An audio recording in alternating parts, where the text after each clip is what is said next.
Angin laut selatan membawa aroma asin dan amis yang menempel di udara seperti sesuatu yang membusuk.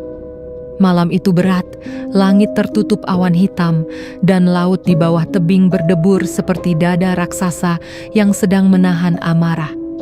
Ombak memukul karang tanpa henti, dan setiap kali air pecah, kilatan putihnya menyala seperti gigi makhluk laut yang haus darah. Raka berdiri di sana, di ujung tebing karang jati, mengenakan jaket lusuh yang basah oleh kabut laut. Ia memandangi hamparan gelap di depannya, laut yang seolah tak berujung. Di tangannya ada sesuatu, sebuah kepingan logam keemasan yang masih lembab. Kilauannya memantul samar oleh cahaya petir di kejauhan. Raka menatapnya lama, lalu mencium bau yang keluar dari benda itu. Amis, seperti darah ikan yang baru mengering. Kepingan itu tidak seperti emas biasa. Permukaannya lembut, hampir seperti kulit yang baru terkelupas. Ketika Raka menekan ujung jarinya, ia merasa tekstur daging basah di bawah permukaan logam itu, seperti kulit manusia yang belum sepenuhnya mati. Ia menutup keping itu dalam genggamannya, menatap laut sekali lagi. Suara azan Isya terdengar sayup dari desa di kejauhan, tapi dalam dentuman ombak dan desau angin, suara itu seperti tertelan oleh sesuatu yang lebih tua dari doa manusia. Raka mengantongi kepingan itu. Ia berbalik, melangkah meninggalkan tebing. Setiap pijakannya menimbulkan suara berat di tanah becek.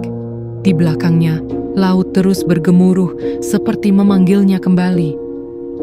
Desa Karangjati terletak di antara tebing dan hutan bambu. Udara di sana selalu lembab, bahkan di siang hari. Penduduknya hidup dari laut, sebagian dari ladang kecil di belakang rumah. Malam-malam di desa itu jarang benar-benar sepi. Selalu ada suara jangkrik atau anjing menggonggong tanpa sebab, atau suara yang lebih aneh, seperti langkah kaki yang pelan tapi teratur di jalanan tanah. Warung kopi di dekat musala adalah tempat di mana rumah tumbuh. Malam itu, 4 lelaki duduk mengelilingi meja kayu sambil menatap lampu petromak yang menggantung di atas kepala. Raka makin aneh sekarang, kata yang paling tua, bernama Surip, sambil menyeruput kopi hitamnya. Dulu hidupnya susah. Sekarang rumahnya paling besar di ujung desa. Dari mana uangnya? Yang lain tertawa kecil, tapi matanya saling melirik. Katanya dari proyek di kota, ujar yang lain. Tapi siapa yang percaya? Proyek apa? Kalau tiap malam Jumat Kliwon lampu rumahnya menyala terang dan terdengar gamelan halus dari dalam. Gamelan? Tanya Surip, alisnya terangkat. Ya, gamelan lembut sekali, seperti dari dalam tanah. Dan bau kemenyan. Aku dengar sendiri waktu lewat situ 2 minggu lalu. Tak ada yang bicara sesudah itu. Hanya suara petromak berdesis. Salah satu dari mereka meludah pelan, lalu berbisik hampir tak terdengar, "Mbah Darto, hanya dia yang bisa buat hal seperti itu." Nama itu membuat udara di sekitar mereka menegang. Mbah Darto, orang tua yang tinggal di dekat muara sungai di batas desa. Orang-orang bilang ia tak pernah pergi jauh dari rumahnya. Ada yang mengatakan bahwa setiap Jumat malam, cahaya kehijauan keluar dari lubang ventilasi di dinding gubuknya. Ada pula yang bersumpah melihat ular sebesar pohon kelapa melintas di belakang rumahnya, meninggalkan bekas lendir di tanah. Dan Raka, 3 tahun lalu, sebelum kekayaannya datang, pernah datang ke rumah itu. Rumah Raka sekarang berdiri megah di antara rumah-rumah kayu penduduk. Catnya putih bersih, atapnya genteng merah baru, halamannya luas dengan pagar besi yang mengkilap. Tapi orang-orang jarang lewat di depannya malam hari. Mereka bilang, rumah itu kadang bernafas. Lampunya berkedip seperti kelopak mata, dan dari dalamnya terdengar bisikan lembut perempuan. Mira, istrinya, tahu semua desas-desus itu, tapi ia tak punya keberanian untuk mengusirnya. Sejak suaminya kembali dari Muara 3 tahun lalu, Raka bukan lagi lelaki yang dulu ia kenal. Ia pulang membawa uang, emas, dan janji kehidupan baru.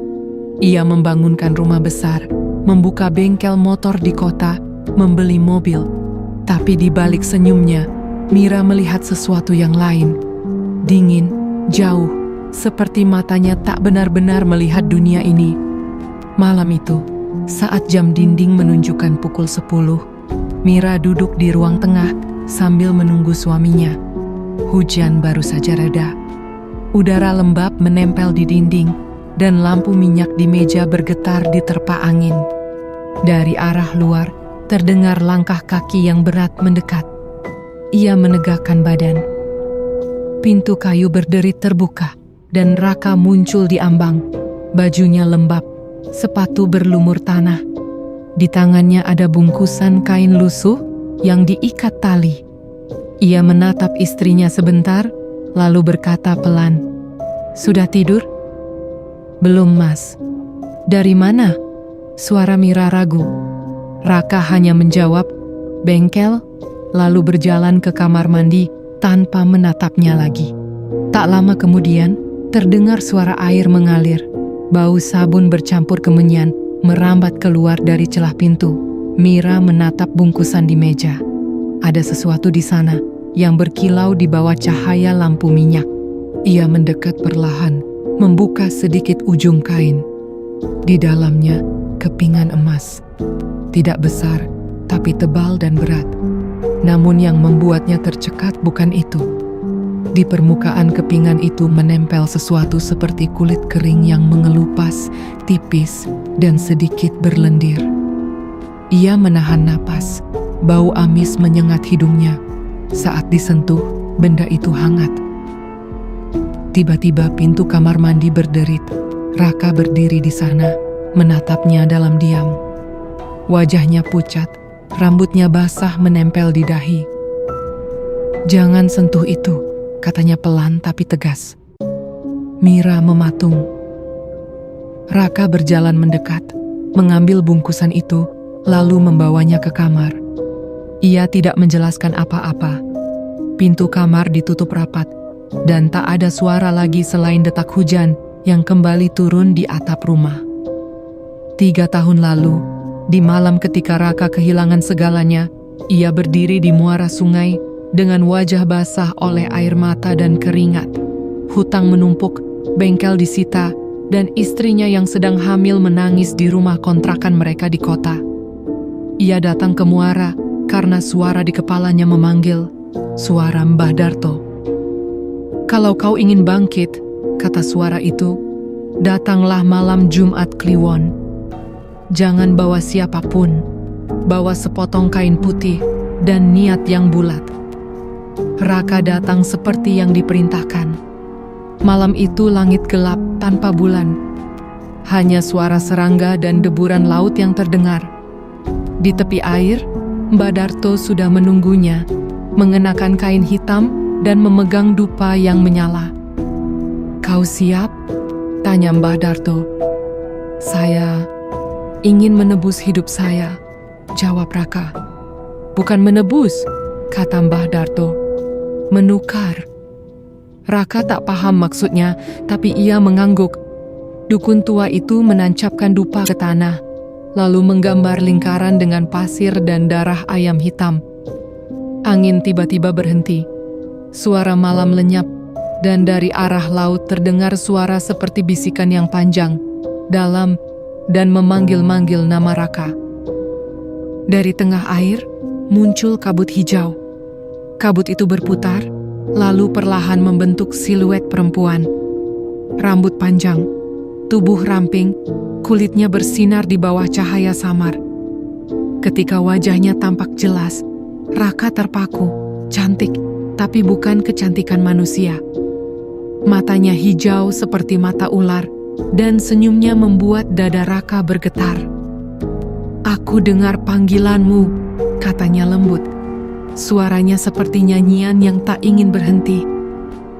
"Kau ingin hidup baru?" Raka mengangguk tanpa suara. "Berikan aku kesetiaanmu." Jadilah suamiku, dan emas akan menetes dari tubuhku setiap malam Jumat. Tapi jangan pernah membohongiku. Sekali saja kau melanggar, aku akan mengambil yang paling berharga darimu."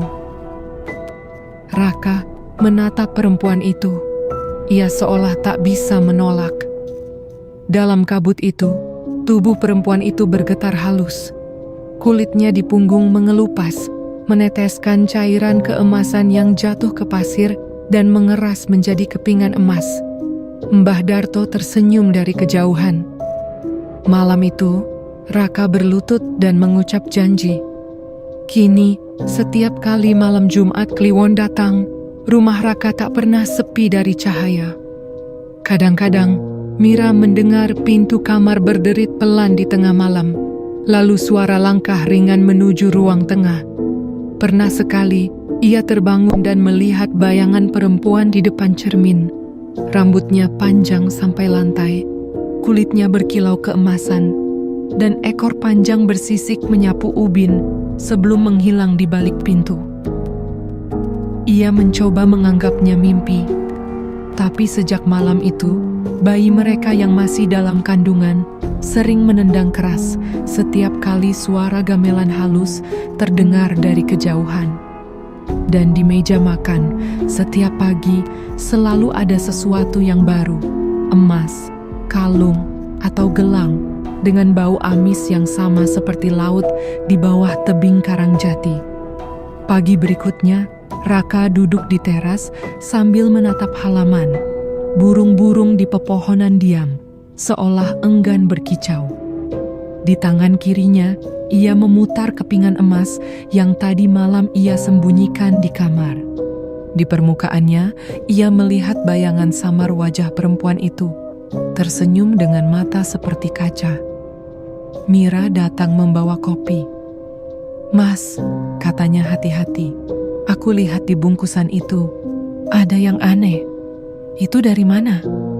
Raka tak langsung menjawab. Ia hanya berkata, "Jangan tanya hal yang tidak perlu."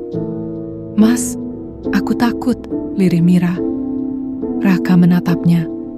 Ada sesuatu di matanya, campuran kasih dan ketakutan. Ia ingin menjelaskan, tapi tak bisa. Lidahnya seolah terkunci oleh sesuatu yang lebih kuat dari rasa bersalah. Ia berdiri, masuk ke dalam rumah, meninggalkan kopi yang mulai dingin di teras. Di dalam kamar, Raka membuka laci meja. Kepingan emas yang ia kumpulkan sudah menumpuk. Tapi di antara semua itu, ada satu yang berbeda, berdenyut halus, seolah hidup. Ia menatapnya lama. Di luar, suara laut terdengar makin dekat. Meski jarak dari rumah ke tebing masih jauh, ia tahu malam nanti adalah malam Jumat Kliwon. Dan seperti biasa, ia harus menemui istrinya yang lain. Malam itu lebih gelap dari biasanya. Awan menutupi bulan sepenuhnya, dan angin laut berhembus kencang, menyeret aroma asin dan lumut dari tebing ke halaman rumah Raka. Suara ombak terdengar lebih berat, seperti dentuman genderang yang menandai sesuatu yang akan datang. Di ruang tengah, Raka duduk di kursi kayu, menatap kepingan emas yang berjejer di meja. Setiap kepingan berkilau, tapi ada yang berbeda malam ini. Mereka tampak bergerak, meski hal itu seharusnya mustahil. Refleksi cahaya lampu minyak di permukaannya menari-nari, dan di tengah-tengah kepingan itu, ada satu yang berdetak perlahan, seperti jantung. Raka merasakan dingin merayap dari punggung hingga ujung kaki. Ia mencoba meyakinkan diri sendiri bahwa itu hanya bayangan atau mungkin lelah. Namun telinganya menangkap sesuatu, bisikan halus dari arah jendela. Suara itu lembut, lirih, dan menenangkan. Namun di ujung kata-katanya terselip ancaman yang tak bisa diabaikan. "Kau ingkar," desis suara itu. "Kau tahu aturan kita." Raka menoleh, tapi jendela hanya menampilkan bayangan pohon pisang yang bergoyang diterpa angin. Tidak ada siapapun. Ia menelan ludah, mencoba menenangkan diri. Kepingan emas di tangannya bergetar lagi, dan seolah ada tarikan tak terlihat yang memanggilnya keluar rumah. Ia menatap kalender di dinding. Hari ini Jumat Kliwon, malam yang sama seperti 3 tahun lalu, malam ketika janji itu diucap. Raka menyadari sesuatu yang selama ini ia abaikan. Malam ini berbeda. Nyi akan datang dan ia belum siap. Belum siap menghadapi konsekuensi dari janji yang pernah ia ucapkan dalam kabut di tepi muara. Di kamar Mira, udara terasa berat. Bayi mereka yang masih dalam kandungan bergerak lebih sering dari biasanya. Mira menatap perutnya dengan cemas, merasakan tendangan-tendangan yang tajam dan berulang. Ada sesuatu yang salah. Suara gamelan halus terdengar samar dari luar, menembus dinding, mengisi ruang dengan nada yang tidak manusiawi. "Mas?" Mira berbisik ke arah kamar suaminya. Tak ada jawaban. Hanya dentuman ombak dan bisikan gamelan yang menyesakkan dada. Ia menatap bungkusan emas yang masih tersisa di meja. Bau amis dari benda itu semakin kuat malam ini, menusuk hidung dan menimbulkan rasa mual. Mira meraih bungkusan itu, tapi tangannya gemetar, ragu. Ia menatap bayangan di lantai, seolah kepingan emas itu menembus cahaya lampu dan mengirimkan pesan diam yang tidak bisa ia mengerti. Tiba-tiba lampu di ruang tengah berkedip, padam selama beberapa detik, lalu menyala kembali. Dalam sekejap, semua kepingan emas di meja tampak menumpuk sendiri menjadi satu gundukan, memantulkan cahaya hijau yang lembut tapi menakutkan. Mira menjerit, menjatuhkan bungkusan itu ke lantai. Suara itu muncul lagi, lebih jelas, lebih dekat. "Kau mengingkari janji," desis suara perempuan dari kegelapan. "Kau tak menghormati aku." Mira terdorong ke dinding. Jantungnya berdetak kencang. Tiba-tiba, satu kepingan emas melesat ke arahnya, berhenti di udara sebelum jatuh di lantai. Kilauannya membentuk pola seperti mata ular, menatapnya langsung. Mira menunduk, hampir pingsan. Ia menyadari bahwa sesuatu yang jauh lebih besar dari Raka kini menuntut perhatian mereka. Sesuatu yang hidup dan tidak sabar menunggu. Di luar, Raka melangkah pelan menuju teras. Angin meniup rambutnya ke belakang, dan aroma laut menempel di kulitnya. Ia tahu suara itu bukan berasal dari rumah. Ia menatap gelap ke arah laut, di mana kabut hijau samar menebal di permukaan air, membentuk siluet tipis seorang perempuan. Mata hijau itu menatap lurus ke arahnya, senyumannya memunculkan rasa takut yang menusuk tulang. "Raka," suara itu, lembut tapi penuh perintah. "Malam ini, kau akan memilih. Kau tetap manusia, atau kau akan menjadi milikku selamanya." Raka menelan ludah. Ia ingin berlari, tapi kaki terasa lumpuh. Semuanya terasa seperti mimpi buruk yang tidak bisa dihindari. Ia tahu bahwa emas-emas yang mengisi rumahnya hanyalah simbol janji yang belum ia tepati sepenuhnya, dan malam ini Nyi akan menagihnya. Di dalam rumah, Mira mendengar langkah kaki di lantai atas, namun kamar kosong. Suara itu semakin dekat, menuruni tangga. Setiap anak tangga mengeluarkan suara gemeretak yang tidak wajar, seperti papan tua yang hidup. Mira menunduk di sudut ruangan, menutup wajah dengan tangan, merasakan napasnya tercekat. Dari arah gelap, muncul bayangan perempuan, rambut panjangnya menutupi wajah, kulitnya berkilau keemasan, dan dari punggungnya menetes cairan emas seperti matahari cair. Mira terdiam, tubuhnya membeku. Bayangan itu tidak berbicara, hanya menatapnya dengan mata yang menembus hingga ke dalam jiwa. Di tangan bayangan itu, kepingan emas yang sama dengan yang ada di meja Raka berputar, melayang, dan berderak pelan. "Raka," desisnya akhirnya, suaranya bergetar. "Kau ingkari janji.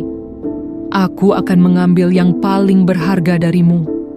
Bayi yang masih dalam kandungan Mira bergerak keras, seolah merasakan kehadiran entitas itu. Ia menendang tanpa henti, membuat Mira menjerit. Bayangan itu mencondongkan kepala dan perlahan menyingkap wajahnya.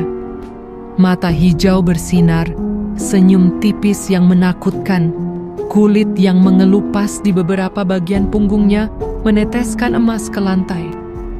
Mira menutup mata, menahan napas. Ia tahu ini bukan mimpi, ini nyata. Di ruang tengah, Raka jatuh terduduk. Ia menatap kepingan emas di tangannya.